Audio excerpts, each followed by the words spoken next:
Thank you for staying with us. It's time now to take a look at stories making headlines on the front page of Nigerian newspapers, and I begin with the Vanguard newspaper.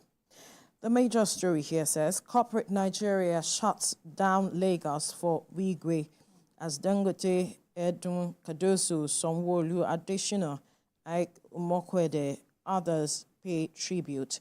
And that's the picture depicting a cross-section of those who were present at the ceremony yesterday. Another story here says, why SIMs previously linked to NIN were barred. And then we have the story, NPR, Obaseki for CBN warns of tougher times ahead. Electricity, Discos rejects 753 megawatts despite federal government's pressure. Those are some of the stories you find on the front page of the Vanguard newspaper.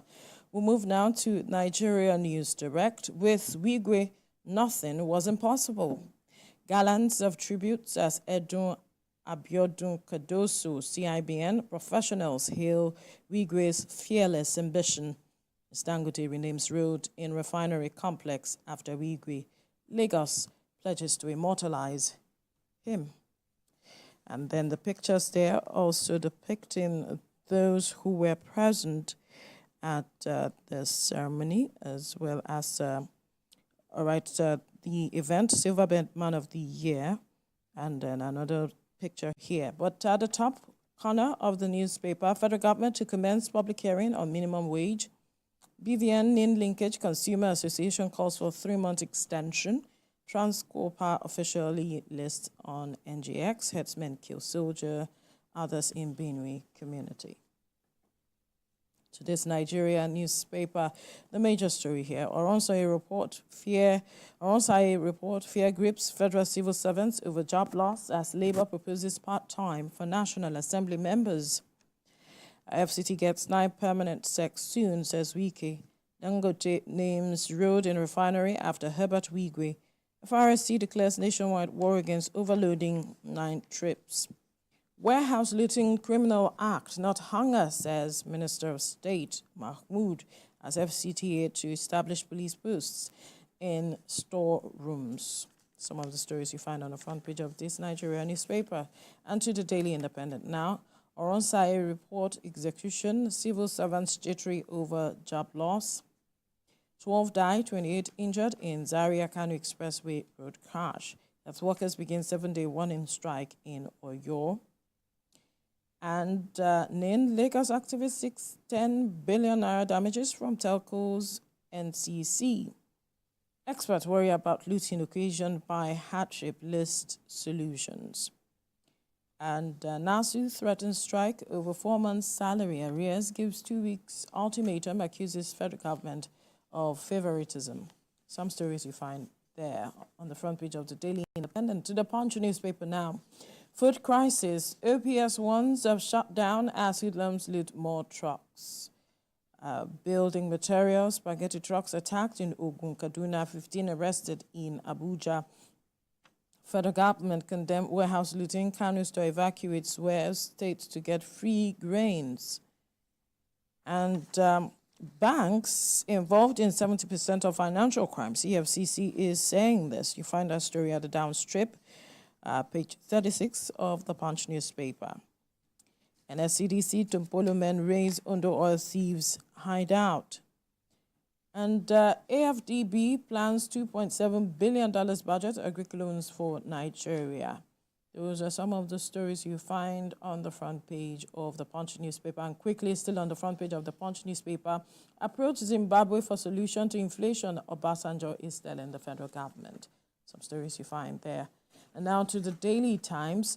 Looting of foodstuff. Atiku warns on imminent disaster as Obi slams federal government over Ukraine's grain donation. And another story there, federal government targets $8.79 trillion global business process outsourcing market. Equities market begins week to a bullish note as investors gain. Some stories you find on the front page of the Daily Times. And finally, with me, the Nation newspaper, government takes minimum wage talks to Nigerians in zones. Tearful Dangote immortalizes Wigwe, and U.S. Supreme Court clears Trump to contest against Biden. White telcos banned 40 million telephone lines. These are the stories you find with me on the front page of the Nation newspaper, Kemi. Next is Nigerian Tribune, leading with this quotation by Edo State Governor Obaseki, who is said to be warning of tougher times ahead and says Nigeria must focus on production, discourage dollarization of economy. Other stories splashed on the front page of the Nigerian Tribune. Average retail price for refilling 5 kg cooking gas hits 5,139.25 naira, says NBS. And presidential candidate, former candidate that is, Peter Obi, says Ukraine's grain donation to Nigeria is disheartening. On looting, FCTA to establish police posts in warehouses. And Akeredolu's wife, niece at loggerheads over support for Governor Aiyedatiwa. Next is Salient Times, leading with this report captioned, Hardship, Restructure CBN Now, CSO tells Tinubu. Police withdraw criminal charge against 19 BDC operators. France makes abortion a constitutional right. It's called the first in the world.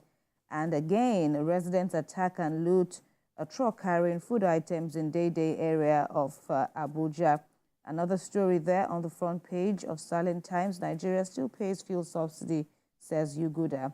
First News now. Senate set to grill CBN officials over 30 trillion naira Buhari loans to commence probe this week. Summons relevant officials and may invite former CBN Governor Emefiele later. The coming Edo governorship race, Obaseki Assembly plot to impeach Deputy Governor, says First News, as 12 lawmakers sign Shuaibu's impeachment notice. Governor secures Oshomole's support to recruit APC lawmakers in impeachment process, it adds, and that Assembly to move impeachment motion on Wednesday. More troubles for Binance as reps recommend CEO's arrest over alleged tax evasion, money laundering in Nigeria. And an interesting one there, Silva, governor of Bayelsa State, seeks disbandment of Bayelsa Governorship Tribunal over bias and petitions the president of the Court of Appeal. Let's check out Daily Trust now. Cardoso, that's the CBN governor, wants Nigeria on debt risks. FG states owe 139 trillion naira. Debt rose from 2.1 trillion to 87 trillion in 24 years, the analysis adds.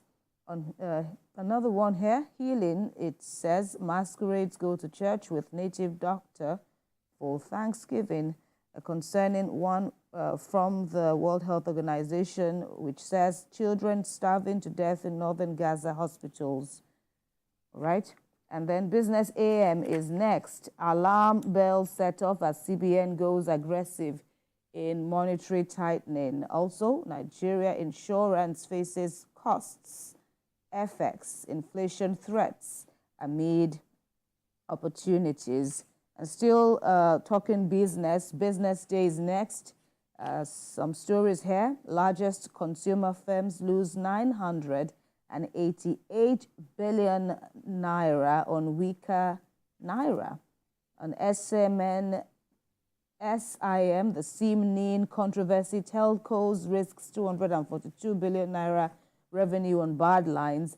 And still in the fallout of the Nigeria-Qatar bilateral talks, Nigeria is set to be lagging as Qatar rips big on LNG expansion bet.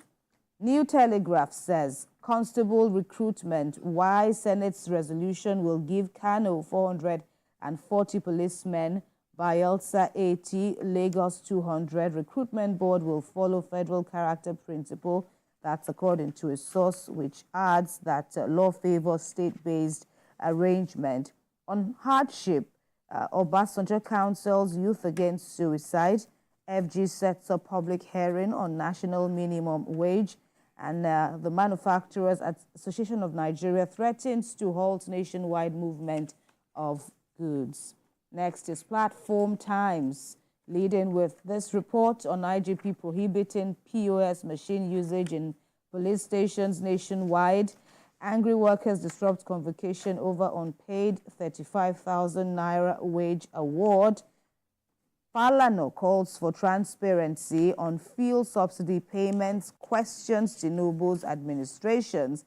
And there is this report by a former UK diplomat saying Nigeria's economy not in disarray, but rather outperforms Europe.